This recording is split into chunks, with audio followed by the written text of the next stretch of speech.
अर्श न्यूज की सारी खबरें आप तक। नमस्कार, मेरा नाम संजय खान और आप देख रहे हैं अर्श न्यूज। रविवार सुबह 6:15 बजे आनंद विहार थाने को एक कॉल प्राप्त होती है कि करकटडुमा गांव के एक घर में एक महिला खून से लथपथ पड़ी है। जहां आनंद विहार थाने की टीम और क्राइम टीम मौके पर पहुंचती है और आरोपी को मौके से ही गिरफ्तार कर लिया जाता है। डीसीपी सहादरा राजेंद्र प्रसाद मीना ने मीडिया से बात करते बताया कि रविवार सुबह 6:15 बजे कॉल मिली थी और आरोपी लखनऊ से आया था। आरोपी की ये दूसरी पत्नी है। जो पहली पत्नी थी वो मृतक महिला की बड़ी बहन थी, जो किसी कारण वह छोड़ के चली गई। उसके 2 बच्चे थे और मौजूदा जो मृतक महिला उसके 3 बच्चे हैं। बहरहाल आरोपी को मौके से ही गिरफ्तार कर लिया। इस पर क्या कुछ कह रहे हैं डीसीपी सहादरा राजेंद्र प्रसाद मीना, सुने। जी, ये कल सुबह 6:15 बजे एक थाना आनंद विहार में एक कॉल आई थी जिसमें कि बताया गया था कि एक महिला खून से लथपथ पड़ी हुई है। मौके पर जाके देखा तो वहाँ पे महिला खून से लथपथ पड़ी हुई थी और साथ ही जो है लोकल पुलिस और वहाँ के लोकल जो बाशिंदे हैं उनकी सहायता से इसको मूल्यों को पकड़ लिया गया था।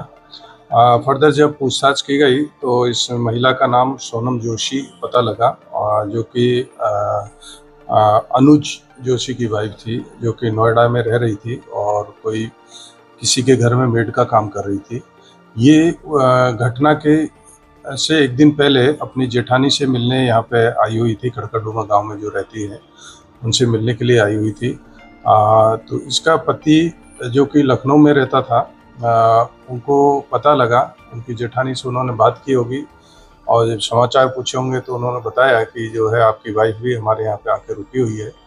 तो ये वहीं से अपनी तैयारी करके और ये बस से आनंद विहार बस अड्डे उतरा है और उसके बाद एक करकटडुमा गाँव में सुबह सुबह जहाँ किराए पे रहते थे वहाँ पे पहुँचा है। उन्होंने घंटी बजाई और आने के लिए जब बोला है तो ये अंदर गया है। तो इसकी वाइफ एक कमरे में वहाँ पे सो रही थी, तो ये उसके रूम में चला गया एक नॉर्मल कोर्स में, और जाने के बाद में इसने दरवाज़ा लॉक कर लिया और करने के बाद में इसने उस पर ताबड़तोड़ चाकू से वार करना शुरू कर दिया।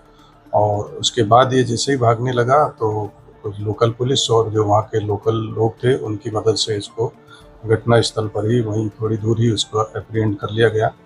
और बाद में जब पूछताछ की गई तो इसका नाम जो है अनुज जोशी पता लगा, जिसकी एज करीबन 37 साल है और ये इसकी दूसरी शादी थी। एक शादी इसकी पहले ही लखनऊ में हुई थी जो कि डिसीज की ही बड़ी बहन थी, जो उसको इन बिटवीन किसी फैमिली डिस्प्यूट से वो छोड़ के चली गई थी।